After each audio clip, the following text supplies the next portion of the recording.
Hello, everyone. Welcome to another episode of Science and Spirituality Talks. Today, our guest is Dr. Patrick Hanaway. Dr. Hanaway is a board-certified family physician. He has served on the executive committee for the American Board of Integrative Medicine. He was also the past president of the American Board of Integrative Holistic Medicine. And for more than 25 years, he has worked within his own clinical practice called Family to Family, and that is in Asheville, North Carolina. You might also know Dr. Hanaway from his days at Genova Diagnostics, where he served as chief medical officer, as well as the Chief Medical Education Officer for the Institute for Functional Medicine, where he has been an integral educator in the gastrointestinal advanced practice module. We just call that the GI APM. And then in 2014, he worked with Dr. Mark Hyman to develop the collaboration between IFM and the Cleveland Clinic. So he was very essential in creating that relationship and helping people to understand the translation of functional medicine into clinical practice. So welcome, Patrick. Great to have you here. Thank you, Deanna. I'm so looking forward to this conversation. Well, I'm all ears for this. And where we start typically is with science. We start with medicine. And being that you're a physician, I'm sure that at some point in your life journey, you had the realization that you wanted to go into this.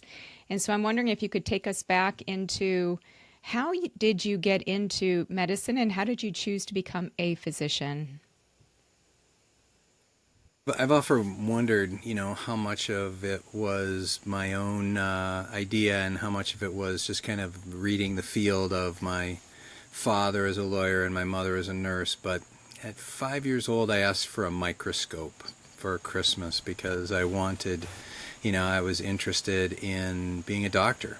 I'd had my tonsils out. I'd been to the doctor a lot with ear infections, but I said that's what I wanted to do. And, lo and behold, I was able to do that. So it was from a very early age. And, there have been some revelations to me about what that meant to me and how I've learned to be able to really move from a place of caring and compassion along the route. And I certainly had some question marks when I was in medical school. Is this what I really want to be doing?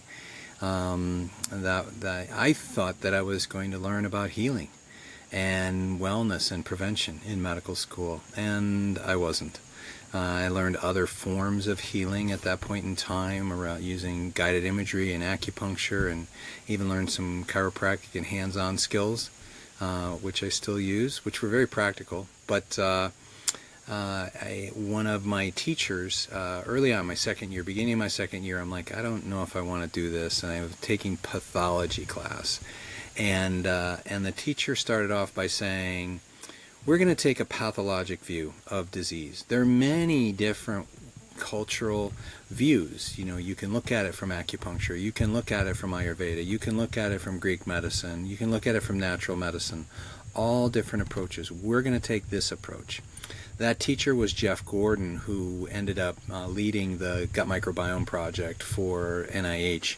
Very well regarded. But he actually helped me see, okay, this medical view is one view. It's not the only view. And I have been interested in continuing to find different views towards healing, through the course of my years of learning and practice. Do you think that he was the one that spurred you into having more of a consolidated interest in GI health? Is that how you made that transition? No, that's a great question. And I only learned like that of him working in the gut microbiome project in retrospect after it was going. Probably the thing that tipped me over was, and interesting in this conversation, was I was doing some work. I was doing a meditation retreat and then going to help start a clinic at a Tibetan refugee center in Sikkim. And I was in Bodhnath outside of Kathmandu with one of my teachers, and was in a puja, as they say, a ceremony for the medicine Buddha. And I was there, and it was very blissful, and it was beautiful, and they break for lunch. It's like it's all day long going into the night, and they break for lunch, and I'm sitting there eating my rice and dal, and there's some little salsa with it, chilies and tomatoes, and he comes over to me and he says, "You're not eating that, are you?" And I'm like, "Well, yeah, it's okay. Like everyone else is eating." And he's like, "That's from, they wash that with the water from the gutters.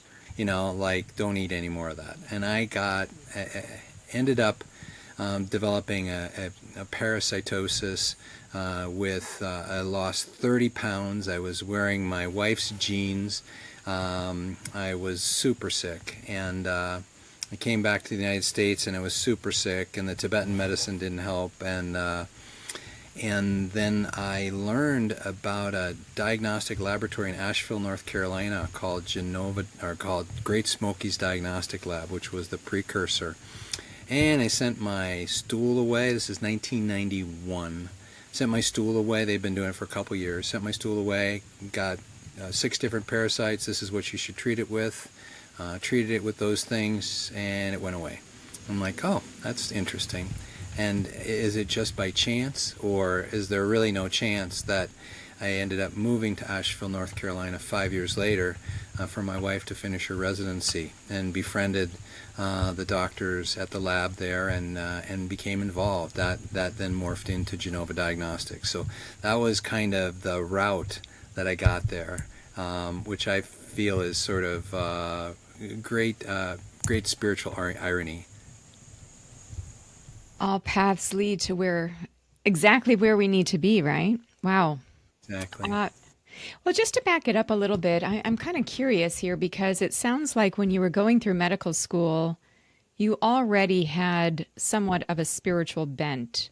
And so if I go back to you when you were 5, were you already precocious, or were you already inquiring as to like meaning of life and kind of seeing life in a more philosophical way? Or were you just drawn to that microscope and maybe helping people? But I'm just kind of curious about you when you were younger and whether or not you also had a very developed spiritual sense. I'm not sure. It's like the first response is like, no, I was just a normal kid. But then I think about it, and it's like, well, I went to Catholic school for 12 years. For the first 5 years, I probably went to Mass every day because I thought it was the thing to do. And then in high school, as we're learning comparative religions, and I'm, debating and talking about, Hinduism and Buddhism with this priest who was very open, I decided to write a paper on life after life. Life after life was Raymond Moody, and I did a comparative analysis between Moody's Life After Life and the Egyptian Book of the Dead and the Tibetan Book of the Dead. I'm like 16 years old, and I write a 30-page paper on that. It's like, that's probably not normal. Wow. Do you still have that paper? That would be interesting to dig up and look at again. I found it at my mother's house. Yeah. I mean, it was probably a lot of it was, just restating things that quotes from these books from Evans Vence, a very old, archaic book about the Tibetan Book of the Dead. And I didn't probably understand a lot, but I understood that there was something after death that happened, and it just made sense. And it's like, okay, well, here's a modern researcher looking at this, and here are these old texts that are saying the same thing. And that's been my interest. It's my interest in medicine and healing. It's like, well, we have one way of looking at it, like a facet of a diamond.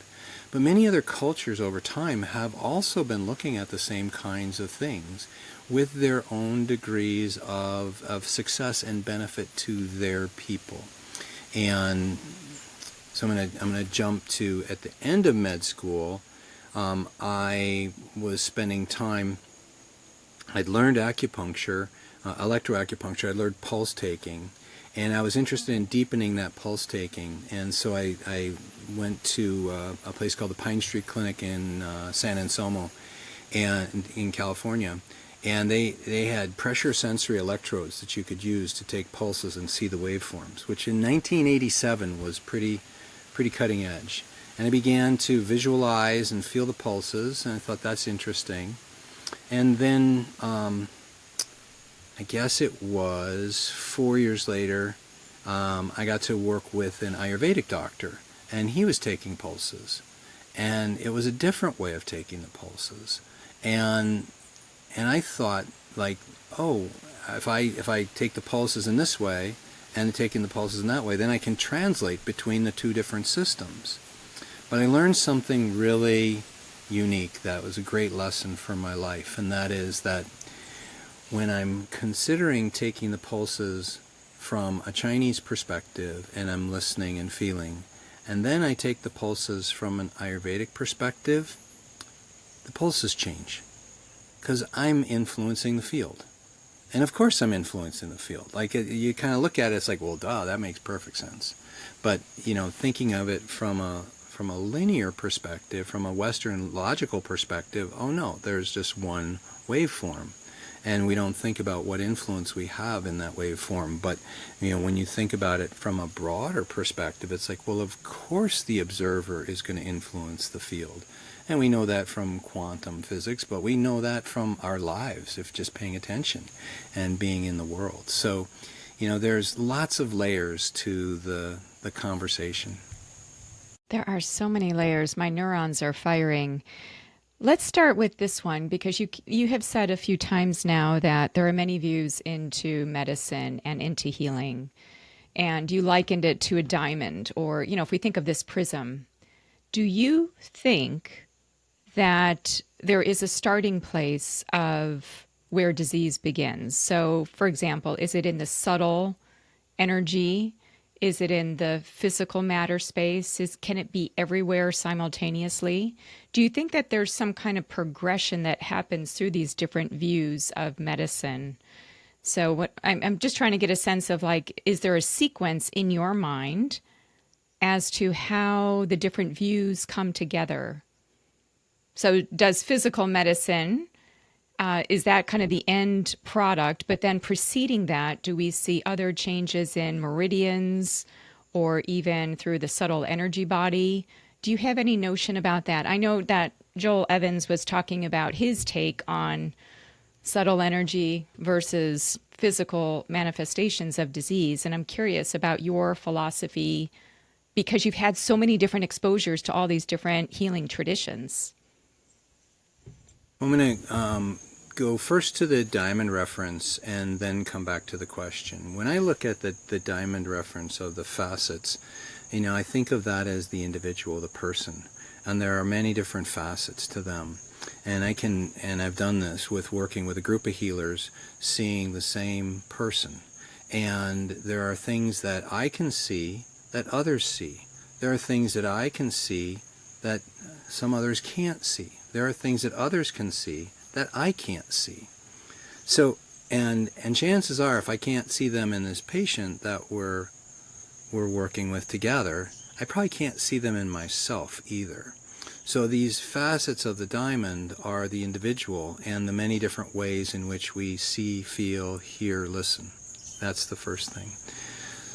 The next thing is just to come to the sequence and the flow, if you will. But I'd like to, from my perspective and the teachings I've been given, it's not energy. Energy is like a Western physical construct that is separate. It's spirit. Spirit is alive. Everything is alive. Everything is alive. My iPhone is alive. My microphone is alive. I'm alive. The trees behind me are alive. And so where I feel imbalance begins is in that disconnection from the aliveness of the world, from connection to spirit. and that it then manifests itself through in different ways. The story I gave you about the parasites in the medicine Buddha puja, is that like infectious disease? Sure, I could say that. But it was also like an awakening of, I'm in a beautiful place of connection and the world is still alive. It's not under some magical, everything's going to be okay because I'm in a good spot. Rather, am I listening and connecting to the world as it is? And so in that sense, to me, as Diane Conley says, all sickness is homesickness. It's about connecting back to our home, to our heart, to our hearth, to our connection, to that place of balance. But let's recognize that balance is not a static place. It's imbalance, rebalance, imbalance, rebalance. That's who we are as human beings, and that's how we learn. And so those imbalances will then manifest themselves through mental emotional states. They'll manifest themselves through physical states.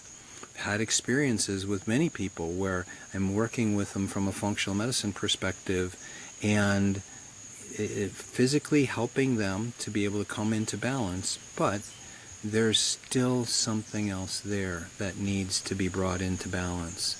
And that may be my work, it may not be my work. There are some patients for whom whatever I've offered has helped in that way. There are others where I've, kind of fixed the gut or whatever, but not helped on the deeper aspect of healing to become whole. And so that's what led me to, well, I can't even say what it led me to, but where I was given an opportunity to do a vision quest when I was in my early 40s. And through that process, I was given an opportunity, I was given a choice. And I was, 5 days in a dark cave without food or water. And there were some objects that were presented in front of me, and I had to choose one. And one of them was what's called a movieri, a wand with feathers on it that's used in the healing of the Vedadika people. And I couldn't even tell you what the other two objects were. That object was there for, your eyes accommodate over time, you can see in the dark. And that's the only thing, because I knew I had to pick it up, and I knew I didn't want to, because I knew what that meant in terms of a level of commitment and change in my life. I don't know how I knew that, but I knew that. And that began the journey of becoming initiated as a Marakame, or as a traditional healer, of years of fasting and pilgrimage and journeys and offerings, to then make that to be initiated by the Vedadika or Huichol people in the Sierra Madres as a traditional healer. And so that's been my life, so I began that, and it wasn't of coincidence to me that I began that journey when I began being the chief medical officer at Genova. So those two things have run in parallel for the past 24 years of my life. Yeah, I like how you have maintained that foundation of science and medicine while also bringing in this overlay of being a healer in the true sense in this other framework, and then also hybridizing a bit of that into functional medicine and the other things that you do. So you really do demonstrate a beautiful blend of both from what I can see. What about, I have a number of questions. They're going to sound more perhaps expansive in scope, but I'm curious because, if I think of your life, you just hit the ground running with all of this in so many ways. Like if we just think of your path, being raised Catholic, having this inclination, being interested in integrative medicine practices, actually doing them yourself and being trained. What do you think sets the imprint for somebody to come into a life and to take on a certain aspect, a certain position, a certain profession, a certain goal or initiative? Being that you were reading books like, Life After Life, and you were very curious about death, what is your take on the preconception into a new life? Like, how does a soul, or, how would you explain all of that? Like, why did you feel that inclination in a certain way when that really wasn't part of your family matrix?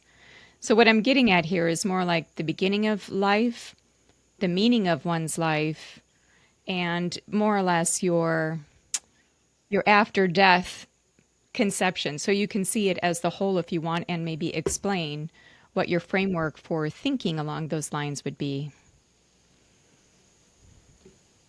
Well, I don't want to put the nurture side, cast it aside, because I do feel like my mother being a nurse and teaching nursing, and so I'm a doctor, my sister's a nurse, my brother's a doctor, my younger sister's the only one not in healthcare in the family. But so there was an influence there for sure. But the way I see it is, it's karmic, and that we come in to this life knowing, we've got a purpose of what we're trying to do. A friend of mine, a singer-songwriter, David Wilcox, has this analogy. He says it's like you go to, being born is like going to Walmart, and you get your grocery cart, and they greet you at the door, and you come in, and then you start going up and down the aisles, sort of like putting things into the shopping cart, being distracted, wowed by what's ever on sale, and you kind of get through to the end at the checkout at the end of life, and you're there. It's like, wait a minute, what did I come here for? That we don't want that, right? We want to have some consciousness through the process of it. So I'm going to tell a funny story, and that is, I had been connected to Tibetan Buddhism in a curious way, but I dove right in. It just made perfect sense to me when I was in my residency training right after medical school, and I was involved with it. And so I had written away. There was a place where you could get your Tibetan horoscope. So I wrote, it was a back of some maybe Snow Lion newspaper at the time through Shambhala, and I wrote, get your Tibetan horoscope, send a check for $35 to India, and about 6 weeks later I got back this blue aerogram. I don't know if you remember those fold up pieces of paper. It's like a single piece of paper, it's folded up, and it's got writing all over it, including on the front around my name, and I open it up, and it says, so I was born in 1960, and we know that Tibet was, kind of taken over by the Chinese in 1959. And it says, you were a very devout nun in your last life, and as an indication of this, you have a birthmark that is light brown on your left hip. And I have about the size of a quarter. And I have a birthmark about the size of a quarter on my left hip. And I'm like, how? Like, That's very specific. very specific. And nobody knows that. Right. It's like, and I'm like, okay, I better pay attention. And interestingly, in that horoscope, it also said, you will become a farmer in the southeast of your country. And I'm like, well, that doesn't make any sense, right? But I live on an old farm in North Carolina. It's like, and it wasn't until years later I'm like, oh yeah, it said that. So there's some imprinting that's there. There's some karmic imprinting that goes on. And, I've taken a bodhisattva vow to be of benefit to people, through this life, and continue on to do that. And that's what my work is. There's many different ways of casting that. And there are many challenges that arise in one's life. But it's like, oh, this is what I'm doing. It's to be of value, to be of purpose. And when I went to medical school, I didn't feel like I thought like, oh, the doctors.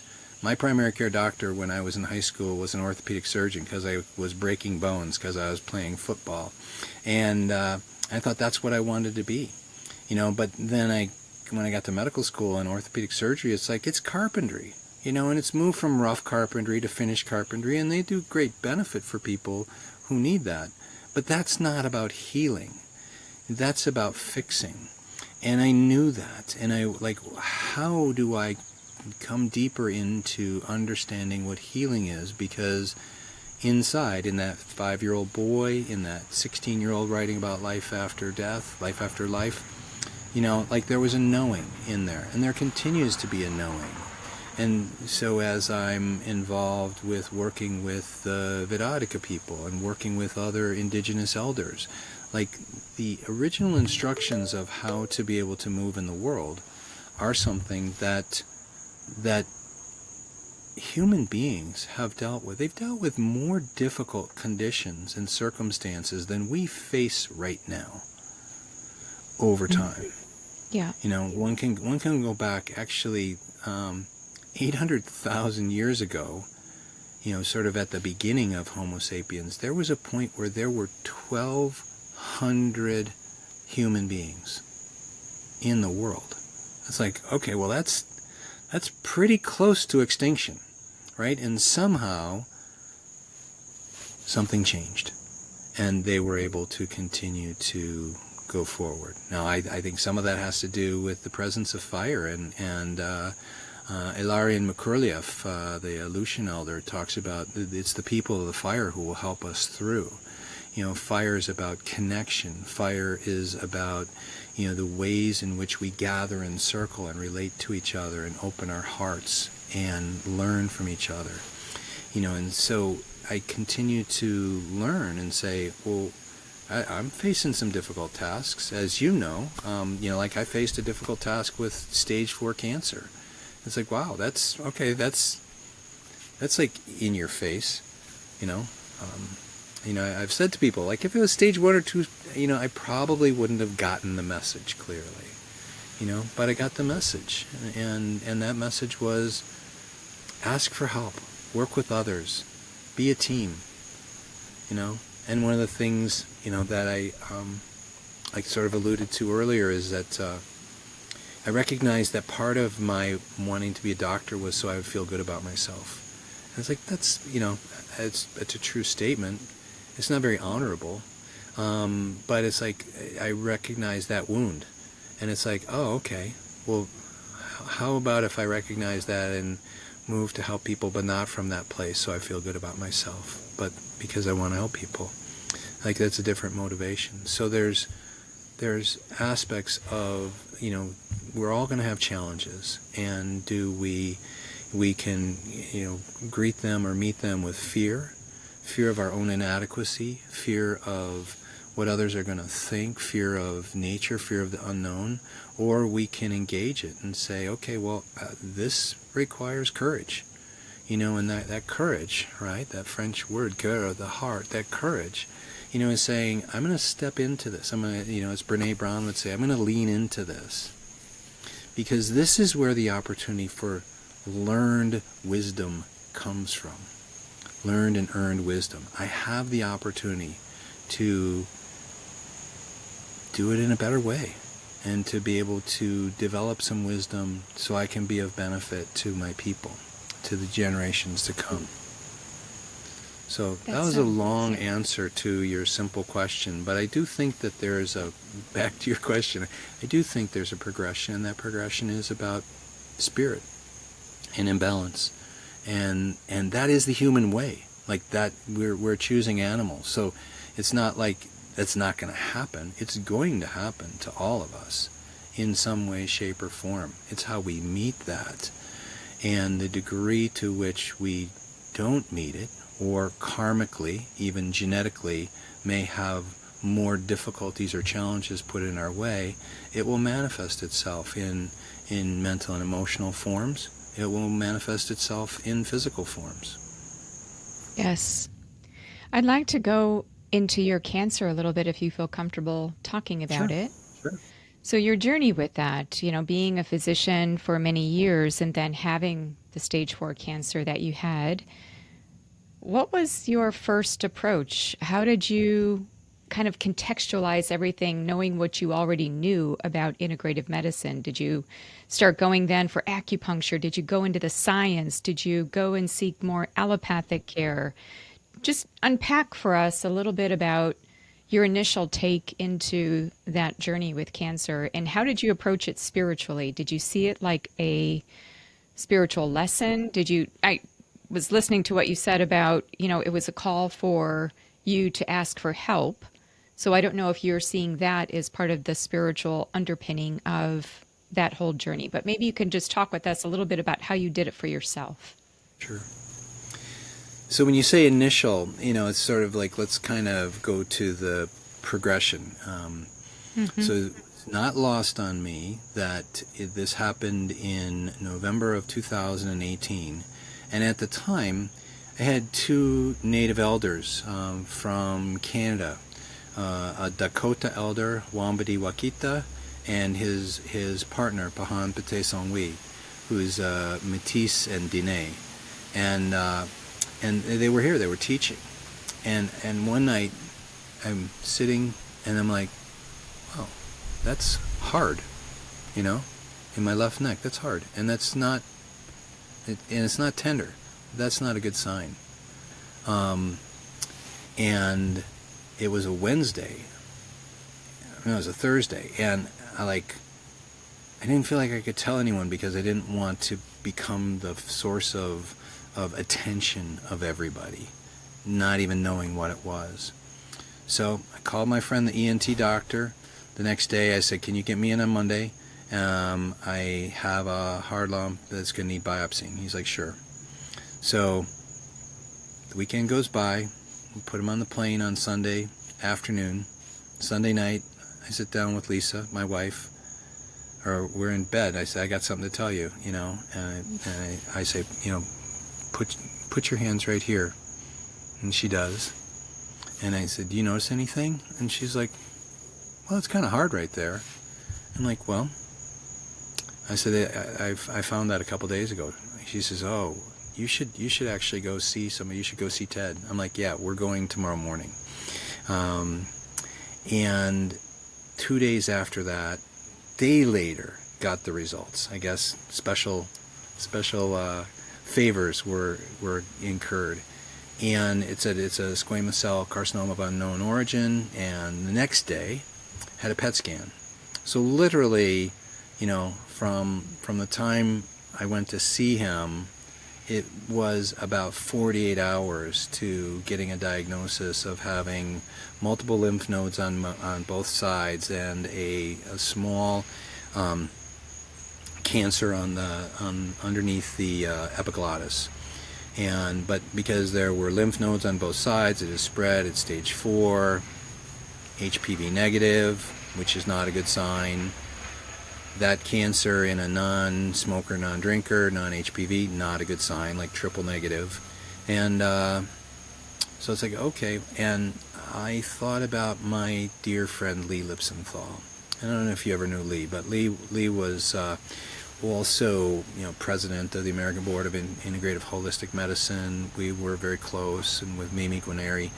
And Lee got esophageal cancer, stage 4. And Lee moved to a place of accepting whatever happened right away. Almost to the point of, he went to see some doctors and did some things, but it was like he didn't seem to fight. And he and I argued about that. We fought about that. I'm like, you don't seem to care to want to live. Like this is your path out. And I could never understand that. And we came to, love and appreciate each other through that journey, but he died, and I could never understand that until that day. And I'm like, oh, I can accept what happens here. And so the next day was my sons were going to be home for Thanksgiving. So we shared the news on Thanksgiving, and my eldest son said, I said, I am going to accept whatever happens. And the eldest son said, well, you say that like you don't care if you want to live or not. I said, well, yeah, I want to live, but I'm just accepting. He said, well, I will help you if you want to live. But if you're just going to sit here with a whatever happens, then I'm not going to help you. It was kind of like, whoa. Now, and then the next day I called Wambadi and Pahan and talked to them and asked them for their help and support and prayers. But during this time, I was fasting to go on pilgrimage. I was preparing myself to go for a 2-week journey. And I talked to the doctors, and they said, well, we're going to have to get things ready for radiation therapy and chemotherapy and dosing and timing, and and it's going to be a couple weeks before we're ready. So if you want to go to Mexico, go for it. So I did. And again, not lost on me. So I saw my traditional shamanic healer, the leader of our pilgrimage, and he worked with me. And in the desert, I had this awareness of like, I have to ask for help. There's so much help in the world at many, many, many levels, but I have to ask for help. It's not just going to show up unless I ask for it, unless I pray. And I did. And I found layers of help. And when I say that, what I mean is the number of people who would help in many different ways, but feeling the natural world there to help me, feeling when I would do my prayers, feeling literally like multitudes, generations of help there to help me. And so that was the underpinning of it. Totally is. But so I'm in that journey, and at one point in time we were driving, and I'm with a friend of mine who's a pretty well-known Jungian analyst who is a part of our pilgrimage group. And we've been talking about, well, what do you think about chemotherapy and radiation therapy? And I tell him this dream of I'm going down through this dark canyon, and it's nighttime, and I'm not sure which way to go, and I know I have to get through the end of the canyon, but there's this one-eyed hag who is shooting, who is like bigger, she's like 60 feet tall, and she has a catapult where she's shooting balls of fire at my head, and some of them are hitting me, but I'm able to get through the canyon. And Barry turns to me, says, sounds a lot like radiation therapy to me. And it was like, okay, it's like there's an indication. And I didn't want to do sort of the allopathic approach, but the more I looked at it and talked to thought leaders at Hopkins and Cleveland Clinic and MD Anderson and Stanford, and they all said the same thing.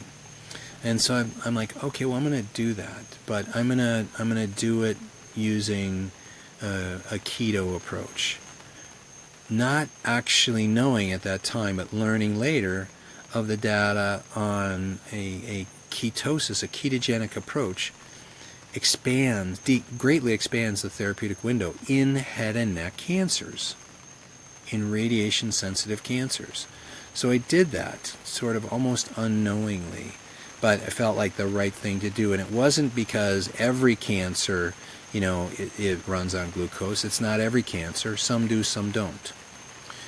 Now, as I went through that process, I talked to my friend John Weeks, who had a tonsillar cancer, and he talked about getting a feeding tube. And so I didn't want to do that, but I recognized. So I got all of a sudden I'm down that path. And then I talked to someone who works with Walter Longo, and I knew about his work on fasting before chemo. And I was getting chemo every week. And so I'm going to fast for 48 hours the day before and the day of every chemo treatment. And the doctors are like, you can't do that. You're going to lose weight.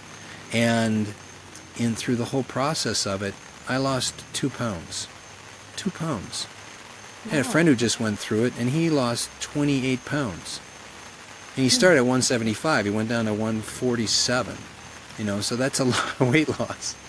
So I just felt held through the whole process. Had acupuncture, had traditional healing, worked with frequency-specific microcurrents.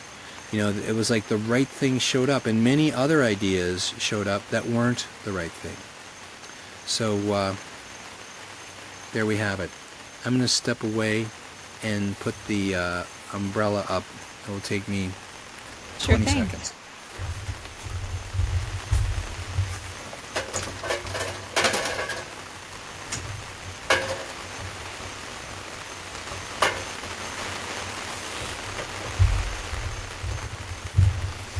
And we may hear a little pitter-pat of rain along the way. But the point was, Deanna, that there were so many facets that came together that had to do with the spiritual aspect, that had to do with the emotional being present aspect, that had to do with the physical aspect of what was going on. And they wove together in a beautiful harmony as we hear the rain. Are you getting poured on? I just want you to be in a... No, it's... you are completely engulfed by the umbrella. Okay, good. I'm completely covered. So it was many different aspects, and to me that's actually what my life has been. It's all those aspects. It's around spirit and connection, and everything is alive. But what's also alive is the radiation therapy and the chemotherapy, and taking them as gifts to be able to help, and praying with them and using them. There's nothing that is separate. Wholeness means wholeness. It includes everything. And so I'm getting the opportunity to live that and learn that and experience that.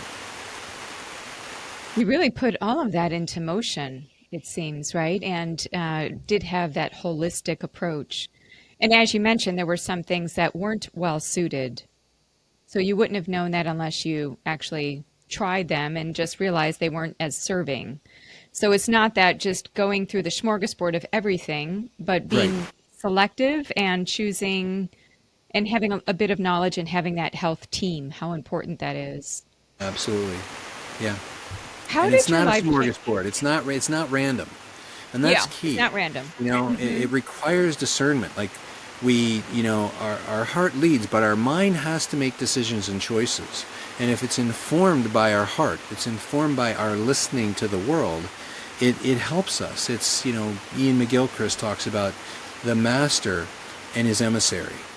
The way in which we comprehend the world through our heart and our connection and through our right brain, and we apprehend and use it, as a form of manipulating and working with it. Both are aspects of being human. Do you feel like you're pretty balanced in your head and your heart? No. No. I got an alarm ready to go. I got issues. Say more. So, I was much more now than I was in younger days, for sure. But, there's still a lot of learning. Do you feel like you're an intuitive person? So intuitive is a really interesting word for me, because I feel like there's a knowing that happens, but intuitive almost has a magical sense to it, and I don't think it's magical. I spoke, I spoke at a conference last year in Mexico, and it's like, there's nothing magic about what's happening. It's just when you pay attention, that's the way the world works. And it's just sometimes it just works in ways that we could never imagine. So things arise in my mind, even new ideas or considerations, and I flow with it. Or another one that I particularly like is like, have you ever been in a clinical setting where someone comes in and they say, "Wow, I had hair loss and this is the best thing ever. You got to try it." And then the next person says, they come in. I have hair loss, and I've tried everything, and I'm considering this thing. What do you think about it? I'm like, okay, like the universe just gave this to me for me to give to this person, and I knew nothing about it. I'm just sort of a conduit in between. So it's like, is that intuition or is that listening? So let's go with that for a second as you related it to awareness, because we haven't really talked about science. We talked about medicine, we talked about spiritual inclinations and healing traditions. So I'm wondering, is what you're describing a bit of a scientific method of observation? Or how do you see a role for science in what you're describing in the everyday of paying attention? Well, it is. It's about curiosity, and being able to ask questions. Like, to me, science is. I love Alessio Fasano as a great example of that, and his story of like working on a vaccine and giving the vaccine for cholera and it failing and people getting sick, human trials, people getting sick, and he became curious about it. He didn't give up. And he had that openness of inquiry. And to me, curiosity, wonder, and awe, like these are the ways in which we can build an opportunity. The awe is more the spiritual side, but the curiosity and wonder lead to exploration, lead to discernment, right? So there's awareness, and then there's practice of how we do it, how we embody it. And so listening to that as a clinician, is vitally important. So we play a role as priest or priestess, as shaman, but we also play a role of helping to cure, helping to fix, helping to alleviate symptoms and suffering. They both have value to them. And the tragedy of modern medicine is it's lost that spiritual aspect of what's going on. But there are many, many tools, and when we listen and we look at them, we can say, well, gosh, there's great opportunities here. So like within functional medicine, we're taking an approach that is really looking at the root cause, but we use an array of tools, diagnostically and therapeutically, to be curious and to figure out, how do I understand this person and how to be able to help them? So as Ayurveda would say, if someone comes in with a physical problem, you've got to meet them with physical treatments. And so if they've got physical, mental, emotional, and spiritual problems going on, you've got to meet them with treatments and focuses on the physical, on the mental, emotional, and on the spiritual. And that may progress over time, but and I find that true. Like working with someone who has a whole array of imbalances, if I just try to meet them, they came to see me as a doctor. If I try to meet them at the spiritual level first, they're never going to come back, right? But if I meet them at the physical level and I help them to start to feel better physically, we're going to deepen a relationship, and we're going to be able to explore other aspects. And it may take months, it may take years, if they're interested in that journey. But, that's part of what I have available to help serve my people. Have you found that many patients did go deeper into those layers with you, into more of the spiritual aspects, or do you think that they stayed on that physical realm in order to resolve physical symptoms? It's both. I mean, some just want to work on the physical level. Some, the patients who have continued in my practice at this point in time, are those who are interested in that deeper level of healing. So it's the full gamut of working with them as a functional medicine practitioner, working with them around their emotions and awareness, and developing practices around that. And then working with them in the spiritual domain. I do work as a traditional shamanic healer called a Marakame by the Vedadika people, which is working with people around the fire, and then working with people in retreats, and that has everything to do with listening to the world. Like listening right now, the world, like it's raining. It wasn't even forecast to rain at this time, but here we are, and it's raining. So there's a beautiful message of cleansing and purification and growth that's present right with us as we have this conversation. One of the things that I've observed in indigenous peoples and in practices is a connection back to the elements. And I feel like that's such a wonderful foundation and basis for so many of these different healing traditions. Earth, air, water, fire. Do you feel like that is something that you tap into as well when you talk about balancing? Absolutely. For reasons I've never really understood, when I was in medical school, and I realized at the end of my first year that, and it was about halfway through my first year, that I wasn't going to be the best in my class. That there were people who were much smarter than me, and that was initially difficult because I had done very well through high school and college, and being in medical school and be like, oh, I'm actually not at the top of my class. I don't have the waters pouring off of Tell me what's happening. Yeah, this is a big dump. But so I said, well, all I got to do is pass. So if that's my focus, I'm interested in learning other aspects of healing. And so I started studying acupuncture with an old Chinese master while I was in med school.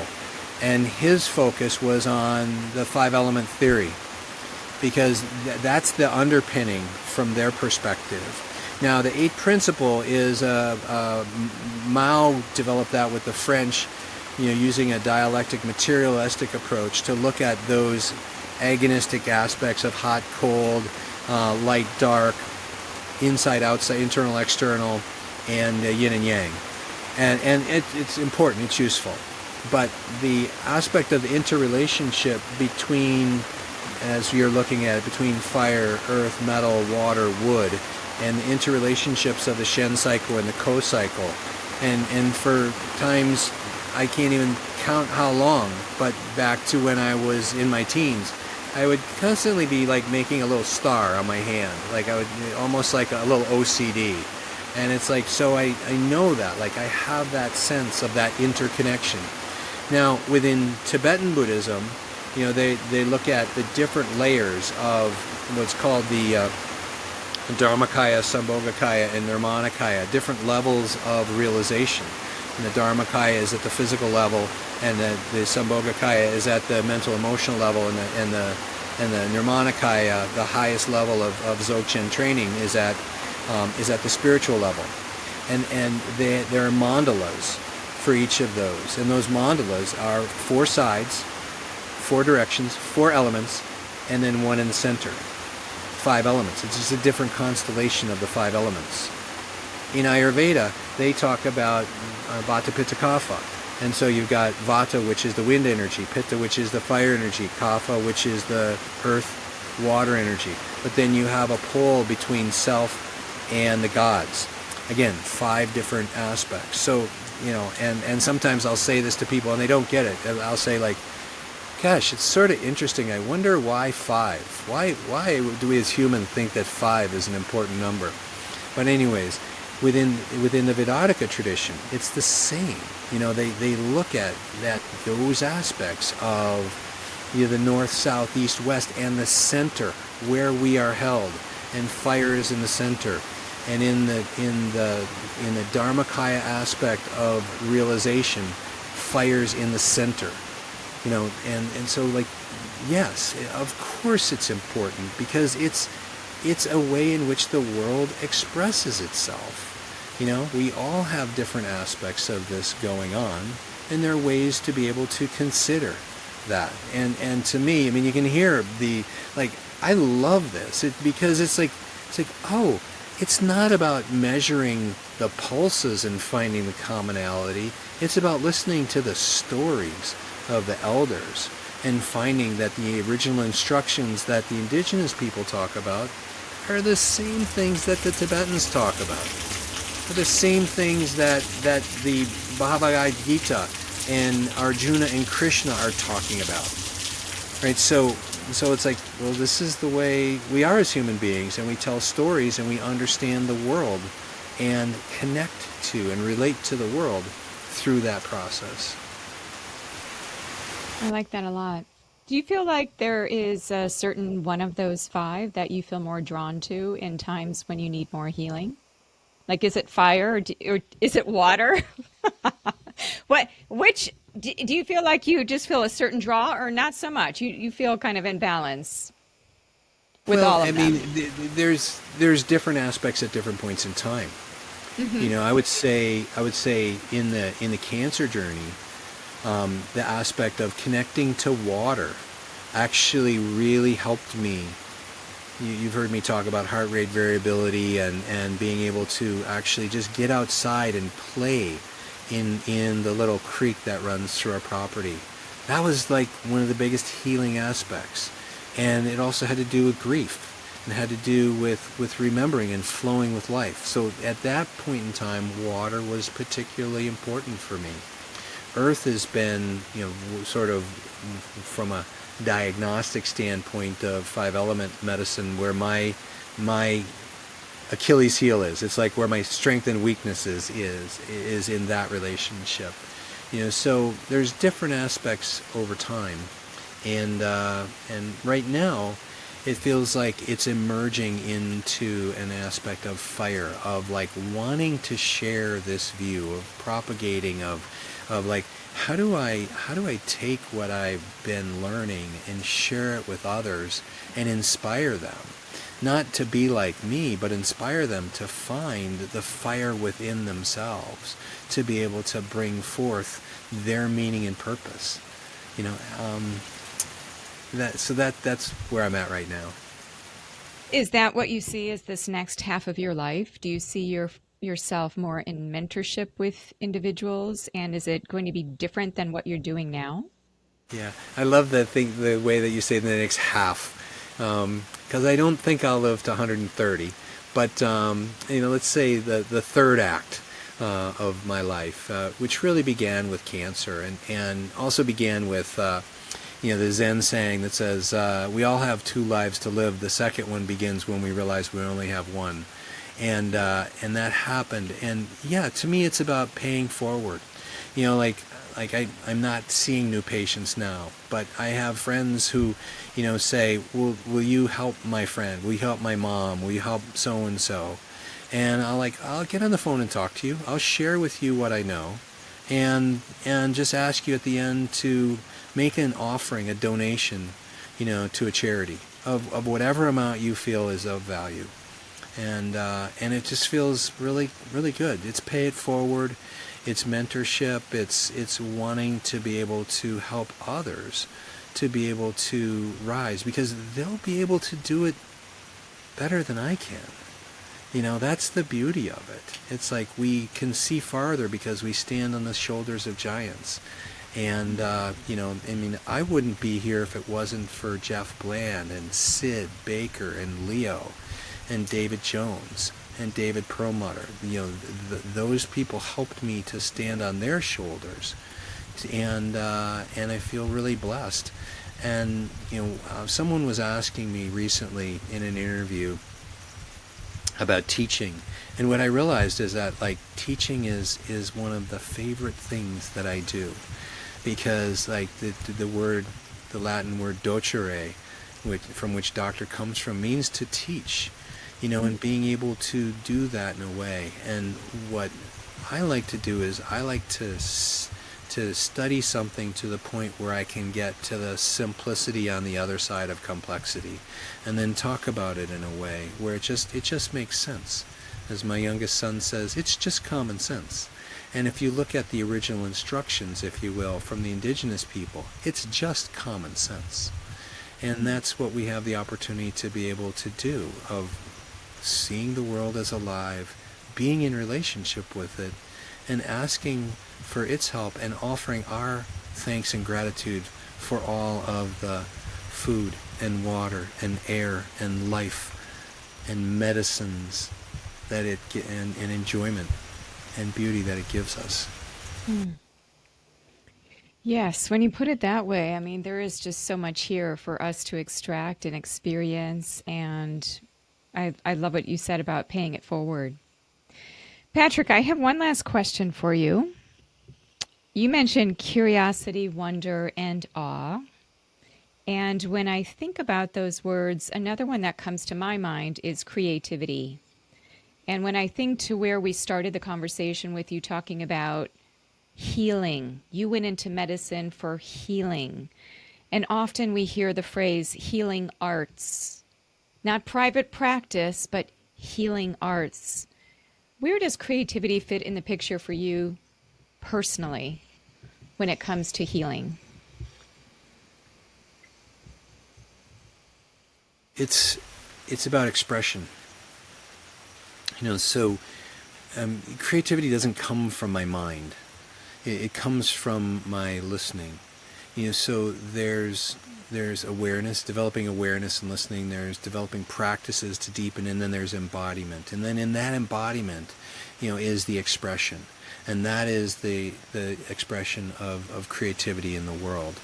And I have dear friends who are artists in different ways, as musicians and physical art, and as well as drama and performance. But it's like it's that aspect of expression, of being able to bring forward and embody that connectivity, that relationship with the world. So that's where I see creativity arising. And I do that in various ways. I, probably the creative act that I like the most is actually music. I love to be able to, curate music and create dance, and DJ at dances, and it's like if I could do anything with the rest of my life, I'd like to be a DJ. And I was a DJ. I was a DJ in.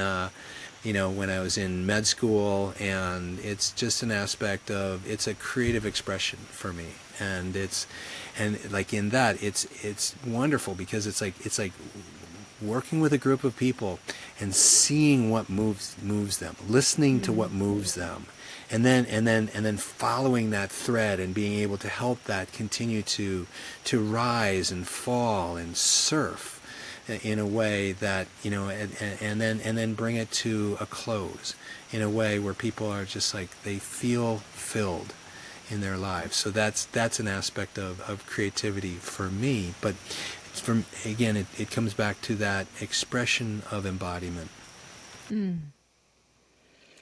Wow. And, being a DJ, what I'm envisioning you doing is it's almost like holding a sacred container for that expression. A different kind of container. We can hold all kinds of containers. So that's a really neat way. Now, I'm not going to forget that with you. Good. DJ Patrick, PH. Actually, my middle name is James, so I was PJ the DJ. There you go. Wow. One of the lesser known facts about Patrick Hanaway.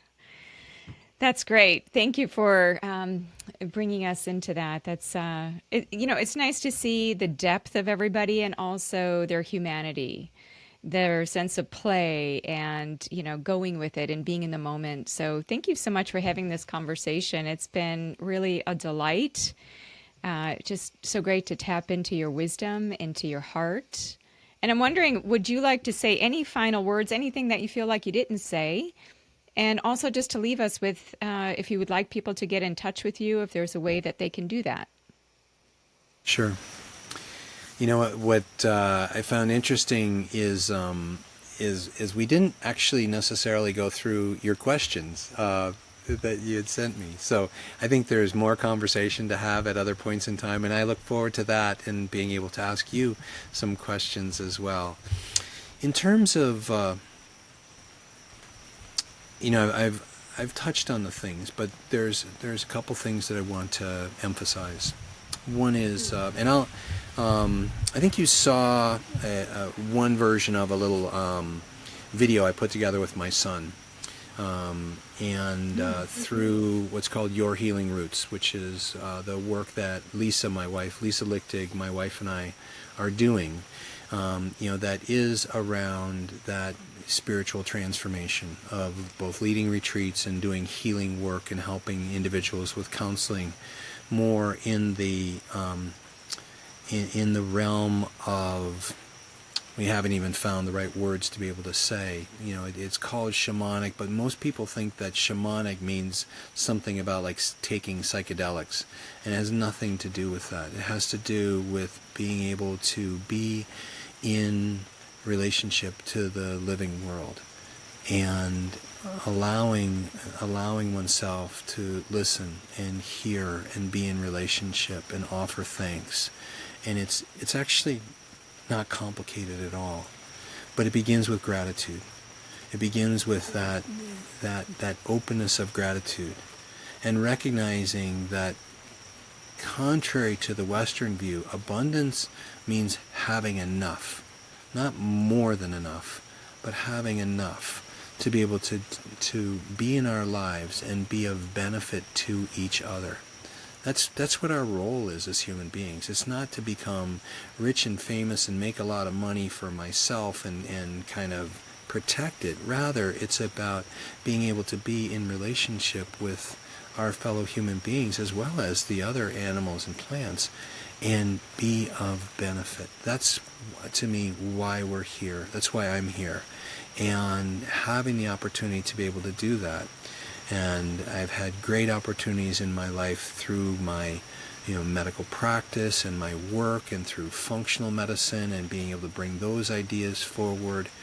And so now I'm recognizing and becoming more aware of the essence of our spiritual nature, and that listening to the world and allowing for that expression to occur is really where I'm interested in being able to be a benefit for the rest of my life. So yourhealingroots.org. We're going to be, we're just starting a weekly blog called Weekly Wonder, and focusing on the wonder that we have. And I'll also send you a little video that I put together that really is about curiosity, wonder, and awe, and how as humans we remember and then we forget. And how do we help each other in community to remember again, to move back towards balance and healing and becoming more whole. Well said. I will put the website in the show notes for people to go to, and then they can reach out. And I look forward to more on the horizon for you and Lisa, and all of your many offerings and mentorship, and holding space for people who would like to be within that sacred container. So thank you so much, Patrick, for taking the time for this conversation. Thank you so much.